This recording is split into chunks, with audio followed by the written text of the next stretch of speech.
निकाल लो, कोई आ जाएगा तो भाई अभी पी नहीं पाएंगे अपन। भाई लेकिन माचिस तो है ही नहीं यार मेरे पास, अब बताओ क्या करें। अरे यार माचिस तो मैं भी नहीं लेके आया। अरे यार आप कैसे पियेंगे यार बीड़ी। अरे देखो वो कोई अपना वाला आ रही है वहाँ से अपन। यार चलो भाई जल्दी जल्दी चलो, आज तो सिटी ने बुलाया है, आज तो मजा ही बताएगा। अरे भाई रुको तो जरा। हाँ भाई।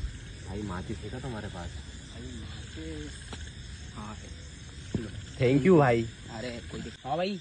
अरे भाई इधर तो आओ भाई, थोड़ी बात तो सुनो। हाँ भाई बताओ। भाई किधर जा रहे हो तुम?